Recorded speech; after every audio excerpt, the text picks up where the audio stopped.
అత్యంత అధునాతనమైన మరియు వేగవంతమైన రోబోటిక్ లేజర్ విజన్ కరెక్షన్ కేవలం 6 సెకన్లలోనే. సంప్రదించండి Ramesh LASIK and laser centre.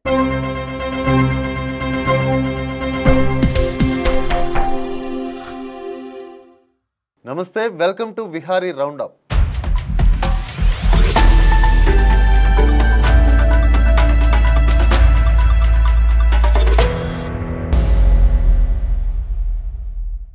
ఏపీలో గత కొంతకాలంగా జీతాల పెంపుకై అంగన్వాడీలు సమ్మె చేస్తున్న విషయం తెలిసిందే.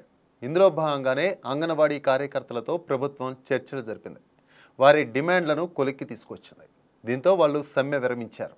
ఈ చర్చలు ఫలించడంతో నేటి నుంచి యథావిధిగా విధుల్లోకి వెళ్లనున్నారు. విద్యాశాఖ మంత్రి బొత్స సత్యనారాయణ, ప్రభుత్వ సలహాదారు సజ్జల రామకృష్ణారెడ్డి, ఐసీడీఎస్ అధికారుల సమక్షంలో అంగన్వాడీల డిమాండ్లపై సుదీర్ఘంగా చర్చించారు. అనంతరం మంత్రి బొత్స మీడియాతో మాట్లాడుతూ అంగన్వాడీల విషయంలో ప్రభుత్వం సానుకూలంగా ఎప్పుడూ సహకరిస్తుంది అన్నారు. సమ్మెలో భాగంగా అంగన్వాడీలు పెట్టిన 11 డిమాండ్లలో 10 అంగీకరించడంతో పాటు చాలా వాటిని అమలు చేసేందుకు కార్యాచరణ చేపట్టామని చెప్పారు. ముఖ్యమైన వేతనాల పెంపుపై ఇటు ప్రభుత్వం అటు అంగన్వాడీ యూనియన్లు పరస్పర అంగీకారంతో నిర్ణయం తీసుకున్నామన్నారు. దీనిని జూలై నుంచి అమలు చేసే దిశగా పనిచేస్తున్నామని తెలిపారు. అంగన్వాడీల శ్రేయస్సు సంక్షేమం దృష్ట్యా రిటైర్మెంట్ బెనిఫిట్స్ ను వర్కర్లకు 50,000 నుంచి ఏకంగా 1,20,000 రూపాయలు, హెల్పర్లకు 20,000 నుంచి 60,000కు పెంచుతున్నాం.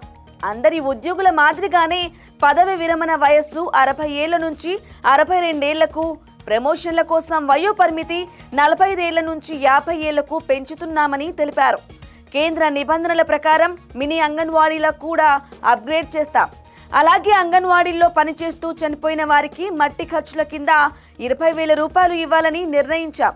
కేంద్ర ప్రభుత్వ దృష్టికి గ్రాట్యుటీ అంశం తీసుకెళ్లి వారిచ్చేది నేరుగా అమలు చేస్తాం. భవిష్యత్తులో అంగన్వాడీల సమస్యల పరిష్కారానికి ప్రత్యేక కమిటీని నియమిస్తాం. ముఖ్యమంత్రి వైఎస్ జగన్ దృష్టికి సమ్మె కాలంలోని అంగన్వాడీల వేతనం, పోలీసుల కేసుల అంశం తీసుకెళ్లి న్యాయం జరిగేలా చూస్తాం. ఇన్ని డిమాండ్లను అంగీకరించడం అంటే అంగన్వాడీ అక్కా చెల్లెమ్మల సంక్షేమంపై ముఖ్యమంత్రి వైఎస్ జగన్మోహన్ రెడ్డికి ఉన్న చిత్తశుద్ధికి నిదర్శనమని మంత్రి తెలిపారు. ఇక చర్చల అనంతరం అంగన్వాడీలు మాట్లాడుతూ తమ డిమాండ్లపై ప్రభుత్వంతో చర్చలు సుహృద్భావ వాతావరణంలో విజయవంతం అయ్యాయని అంగన్వాడీ యూనియన్ నాయకులు ప్రకటించారు. ఇకపై తాము విధుల్లోకి వెళ్లనున్నట్లు తెలిపారు. వేతనాల పెంపు విషయంలో దీర్ఘకాలిక పోరాటానికి పరిష్కారం లభించిందన్నారు. సర్వీసులో ఉండి అంగన్వాడీలు చనిపోతే మట్టి ఖర్చులు, కుటుంబ సభ్యుల్లో ఒకరికి ఉద్యోగం విషయంలో సానుకూలంగా నిర్ణయం తీసుకుంటున్నామని తెలిపారు. అంగన్వాడీలకు ప్రత్యేకంగా వైఎస్ఆర్ బీమా, అంగన్వాడీల బీమా అమలు చేస్తామనడం సంతోషంగా ఉందన్నారు. ఈ నెల 25 నుండి భారత్ ఇంగ్లాండ్ మధ్య టెస్ట్ సిరీస్ జరగనుంది. హైదరాబాద్లోని ఉప్పల్ స్టేడియం వేదికగా జరిగే ఈ ఫస్ట్ టెస్ట్ మ్యాచ్కి Bharat star batsmen run machine Virat Kohli దూరం అవనున్నాడు. దానికి గల కారణాలను బీసీసీఐకి తెలియజేశాడు. ప్రస్తుతం క్రికెట్ ప్రపంచంలో కోహ్లీకి ఉన్న ఫాలోయింగ్ మరో క్రికెటర్కి లేదు అనడంలో ఎలాంటి ఆశ్చర్యం లేదు. కోహ్లీ ఆట కోసం కోట్లాది మంది ఎదురు చూస్తుంటారు. అయితే ఇంగ్లాండ్తో 5 టెస్టుల సిరీస్లో భాగంగా ఉప్పల్లో జరిగే టెస్ట్ మ్యాచ్లో కోహ్లీ ఆడుతాడు అనుకుంటున్నారు. కానీ కోహ్లీ తన వ్యక్తిగత కారణాల వల్ల తొలి 2 మ్యాచ్లకు దూరమవనున్నాడు. దీంతో కోహ్లీని చూడాలని ఆశతో ఉన్న క్రికెట్ అభిమానులు నిరాశ చెందుతున్నారు. కోహ్లీ తప్పుకోవడానికి గల వ్యక్తిగత కారణాలతో 2 మ్యాచ్ల నుండి వైదొలిగినట్లు బీసీసీఐ సోమవారం ప్రకటించింది. అయితే కోహ్లీ పల్స్ ని ఎవరు రీప్లేస్ చేస్తారనేది బీసీసీఐకి పెద్ద సవాల్గా మారింది. కోహ్లీ ప్లేస్ లో టీంలోకి వచ్చేందుకు యంగ్స్టర్ రజత్ పటీదార్, సర్ఫరాజ్ ఖాన్ ముందంజలో ఉన్నారు. ఇండియా తరపున ఈ ఇద్దరు సత్తా చాటుతున్నారు. ఇటీవల ఇంగ్లాండ్ లయన్స్ తో జరిగిన అనధికార టెస్టులో పాటీదార్ 151 రన్స్ చేయగా సర్ఫరాజ్ 50తో పరుగుల వరద పారించారు. కాగా senior test badminton Cheteshwar Pujara కూడా రేస్లో ఉన్నట్లు తెలుస్తోంది. అయోధ్యలో 500 ఏళ్ల కళ నెరవేరింది. నిన్న యావత్ దేశమంతా రామస్మరణతో ఊగిపోయింది.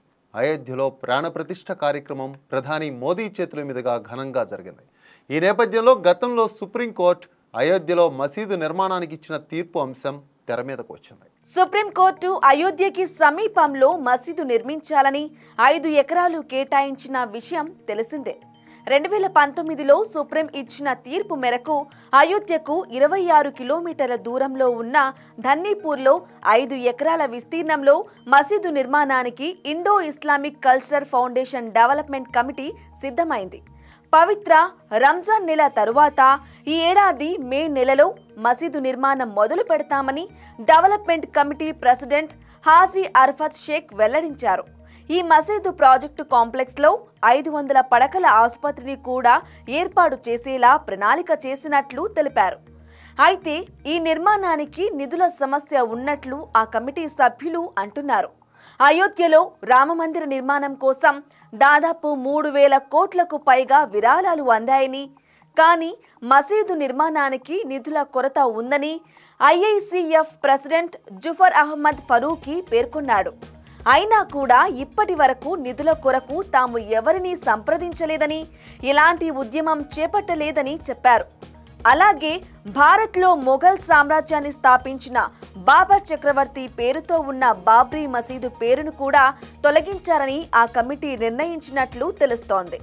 కొత్తగా నిర్మించబోయే మసీదుకు బిన్ అబ్దుల్లా మసీదుగా పేరు పెడతామని ఐఐసిఎఫ్ సెక్రటరీ అదూర్ హుస్సేన్ తెలిపారు. అలాగే త్వరలోనే మసీదు నిర్మాణం కోసం నిధులు సేకరించేందుకు క్రౌడ్ ఫండింగ్ వెబ్సైట్ ను ప్రారంభిస్తామని బీజేపీ లీడర్ అరాఫత్ షేక్ అన్నారు. ప్రజల మధ్య శత్రుత్వం, ద్వేషం తొలగించి ఒకరిపై ఒకరు ప్రేమగా మార్చడమే మా ప్రయత్నమన్నారు. మన పిల్లలకు, ప్రజలకు మంచి విషయాలు నేర్పితే ఈ తగాదాలన్నీ ఆగిపోతాయన్నారు. తెలంగాణలో నూతనంగా కాంగ్రెస్ ప్రభుత్వం ఏర్పడ్డాక పలు శాఖలపై ప్రక్షాళన మొదలుపెట్టింది. ఇందులో భాగంగానే రాష్ట్ర పబ్లిక్ సర్వీస్ కమిషన్ పైన ప్రధానంగా దృష్టి సారించింది. గతంలో టీఎస్పీఎస్సీ నిర్వహించిన పరీక్షలకు సంబంధించిన అవకతవకల వల్ల ఈ కమిషన్ సభ్యుల రాజీనామా చేయాలని పెద్ద ఎత్తున విమర్శలు వచ్చాయి. దీంతో చైర్మన్తో పాటు పలువురు సభ్యులు రాజీనామా చేశారు. ఖాళీ అయిన టీఎస్పీఎస్సీ పదవులని భర్తీ చేయడానికి తెలంగాణ ప్రభుత్వం కసరత్తు దిశగా అడుగులు వేస్తోంది. ఆయా పదవులను భర్తీ చేయడానికి దరఖాస్తులు స్వీకరించింది. నిరుద్యోగులు ప్రభుత్వాలపైన సానుకూలంగా ఉండాలంటే ఉద్యోగ నియామకాలు పారదర్శకంగా జరగాలని భావించిన ప్రభుత్వం దిద్దుబాటు చర్యలు కొనసాగిస్తోంది. ఇటీవలే విదేశీ పర్యటన నుంచి రాగానే టీఎస్పీఎస్సీపై దృష్టి పెట్టిన సీఎం దరఖాస్తులపై ఆరా తీయగా చైర్మన్ పదవికి 50, సభ్యుల పదవులకు 320 దరఖాస్తులు వచ్చినట్లు తెలుస్తోంది. అయితే చైర్మన్ పదవి లిస్టు ముందు వరుసలో తెలంగాణ రిటైర్డ్ డీజీపీ మహేందర్ రెడ్డి ఉన్నట్లు సమాచారం. ఇప్పటికే ప్రభుత్వం కూడా వీరినే నియమించాలని భావిస్తున్నట్లు తెలుస్తోంది. టీఎస్పీఎస్సీ చైర్మన్ గా మహేందర్ రెడ్డి పేరును ప్రతిపాదిస్తూ ఆమోదం కోసం గవర్నర్కు పంపినట్లు సమాచారం. అటు పిమ్మట గవర్నర్ ఆమోదించిన వెంటనే ఆయన చైర్మన్ గా బాధ్యతలు తీసుకోనున్నారు. డీజీపీగా పనిచేసి రిటైర్ అయిన వారిలో 62 ఏళ్లలోపు ఉన్న మాజీ అధికారి మహేందర్ రెడ్డి మాత్రమే ఉన్నారు. దీంతో చైర్మన్ పోస్టుకు ఆయన పేరునే ప్రభుత్వం ఎంపిక చేసినట్లుగా తెలుస్తోంది. ఈ పోస్టుల కోసం వివిధ రంగాలకు చెందిన వారి నుంచి సుమారు 371 దరఖాస్తులు వచ్చినట్లు తెలిసిందే. ఇందులో 50కి పైగా చైర్మన్ పోస్టు కోసం వచ్చినట్లు సమాచారం. టీఎస్పీఎస్సీలో చైర్మన్ పోస్టుతో పాటు 11 సభ్యులుంటారు. టీఎస్పీఎస్సీ కొత్త టీం భర్తీ అనంతరం టీఎస్పీఎస్సీని యూనియన్ పబ్లిక్ సర్వీస్ కమిషన్ మాదిరిగా తీర్చిదిద్దాలని ప్రభుత్వం భావిస్తోంది. ఇందులో భాగంగానే టీఎస్పీఎస్సీలో 50% పోస్టులకు సివిల్ సర్వీస్లో పనిచేసిన వారిని, మిగిలిన సగానికి సైన్స్, టెక్నాలజీ, అకాడమిక్ తదితర రంగాల్లోని నిపుణులను పరిగణలోకి తీసుకోనున్నారు. గత ప్రభుత్వం టీఎస్పీఎస్సీ ఆధ్వర్యంలో చేపట్టిన నియామకాలపై గందరగోళ పరిస్థితి ఏర్పడిన విషయం తెలిసిందే. పలు పోస్టుల పరీక్షల ప్రశ్న పత్రాలు లీక్ కావడం, పరీక్షలు రద్దు చేయడం వంటి ఘటనలు చోటు చేసుకున్నాయి. అనేక పోస్టుల పరీక్షలు వాయిదా పడ్డాయి. దీంతో నిరుద్యోగుల్లో తీవ్ర ఆందోళన నెలకొంది. ఈ నేపథ్యంలో టీఎస్పీఎస్సీని పూర్తి స్థాయిలో ప్రక్షాళన చేయాలని కాంగ్రెస్ ప్రభుత్వం నిర్ణయించింది. అందులో భాగంగా స్వయంగా CM Revanth Reddy UPSC chairman ను కలిసి చర్చలు కూడా జరిపారు. ఇది ఇవాల్టి విహారీ రౌండప్. మరో వీడియోతో మళ్ళీ కలుద్దాం. Keep watching Vihari news.